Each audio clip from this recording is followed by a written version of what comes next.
Madam చెప్పండి, ఈరోజు అసెంబ్లీలో చూసినట్లయితే రసవత్తరంగా నడుస్తున్న అసెంబ్లీలో సమావేశాల్లో ముఖ్యంగా తీసుకున్నట్లయితే బీఆర్ఎస్ పార్టీ సబితా ఇంద్రారెడ్డికి అవమానం జరిగిందంటూ ఇక్కడికి వచ్చేసి కూడా ధర్నా చేయడం జరిగింది. వాళ్ళు కాంగ్రెస్ డౌన్ డౌన్, రేవంత్ రెడ్డి గారు డౌన్ డౌన్ అంటూ కూడా నినాదాలు చేసినట్టు కనిపిస్తుంది. మరి దీని గురించి మీరు ఏం చెప్పదలుచుకున్నారు?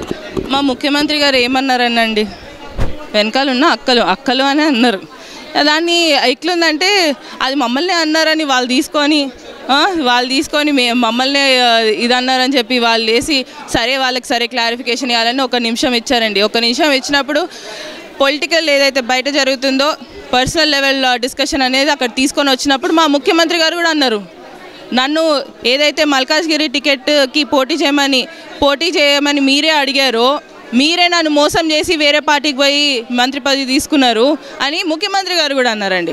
సో దీంట్లో తప్పెక్కడ ఉందండి, నాకు అర్థం కాలేదు.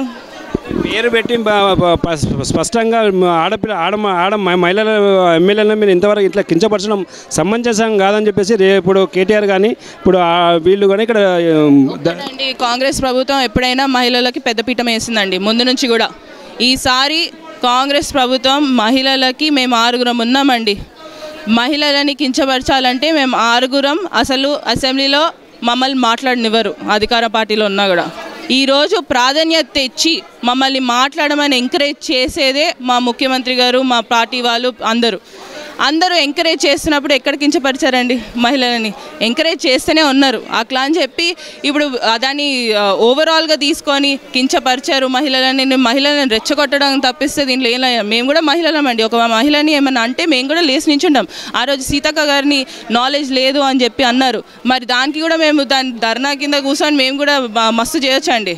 కానీ మేము అట్లా చేయదలుచుకోలేదు. We wanted to be very dignified in our own place and we are giving the opposition also that thing that opposition ఉన్నారు, మీ సలహాలు సూచనలు ఇవ్వండి, తప్పకుండా మేము దాని గురించి మాట్లాడతామండి. చివరిగా ఏంటంటే మీరు ఫస్ట్ టైం అసెంబ్లీకి వచ్చినట్లుగా కనిపిస్తుంది. ఇప్పుడు అసెంబ్లీలో మీరు కొత్తగా వచ్చారు కాబట్టి ఏం నేర్చుకోబోతున్నారు, అసలు ఏమి నేర్చుకుంటున్నారు, అసలు మీకు ఏం అర్థమవుతుంది? ఇక్కడ అసెంబ్లీలో చాలా నేర్చుకుంటున్నామండి, ఎందుకంటే చాలా కన్స్ట్రక్టివ్ డిస్కషన్స్ అవుతున్నాయి. కానీ ఇలాంటి డిస్కషన్స్ అయ్యేటప్పుడే ఇట్ ఈస్ వెరీ షాకింగ్. ఎందుకంటే నేను చిన్నప్పటి నుంచి కూడా అసెంబ్లీ చూసుకుంటూ వచ్చాను దాన్ని. సో నాకు తెలుసు అసెంబ్లీ అంటే ఎలా ఉంటుంది, ఒక ఆర్డర్ అనేది ఎట్లా ఉంటుంది, ఒక డిసిప్లిన్ ఎట్లా ఉంటుంది అని చూసుకుంటూ వచ్చాను దాన్ని.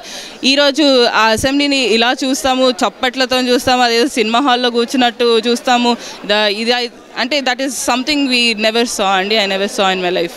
So it is saddened, but knowledge wise ఎస్ చాలా నాలెడ్జ్ వస్తుంది. సబ్జెక్ట్స్ మీద నాలెడ్జ్ తీసుకుంటున్నాం. మాట్లాడే ప్రతి మాటలు కూడా ఎలా మాట్లాడుతున్నాయి అనేది వీఆర్ సిట్టింగ్ అండ్ అనలైజింగ్ అండి. పబ్లిక్ సమస్యలపైన మీరు ఏ విధంగా మాట్లాడబోతున్నారు? మా కాన్స్టిట్యున్సీ పరంగా అయితే తప్పకుండా ప్రతి ఒక్కటి కూడా మాట్లాడబోతున్నానండి. మా కాన్స్టిట్యున్సీలో డెవలప్మెంట్ వర్క్స్ కానివ్వండి, ప్రతి ఒక్కటి మా కాన్స్టిట్యున్సీకి కావాల్సిన ప్రతి ఒక్కటి. ఎందుకంటే నారాయణపేట అంటేనే కొంచెం వెనకాల పెరిఫెరీలో ఉండే జిల్లా, అది మీకు ముందు నుంచి తెలుసు. ఇప్పుడు ఎలా ఉంది మా పరిస్థితి అంటే ఎవరైనా పిలుచుకొని అక్కడ పని చేయాలన్నా కూడా చాలామంది రాని పరిస్థితిలో ఉన్నాము. సో అది కూడా మా ముఖ్యమంత్రి గారు ఏదైతే టీచర్స్ డెఫిషియన్సీ ఉందని చెప్పి మొన్న రివ్యూ మీటింగ్లో తెలిసినప్పుడు అడగడం జరిగింది, వీవీలని అలాట్ చేయమని చెప్పి. అదేవిధంగా ఈరోజు ఒక జియో తీసుకొచ్చి వీవీలని అనేది కూడా మాకు ఇవ్వడం జరుగుతుంది. సో చాలా సంతోషం అండి. అదేవిధంగా ప్రోగ్రెస్ అవుతుందండి.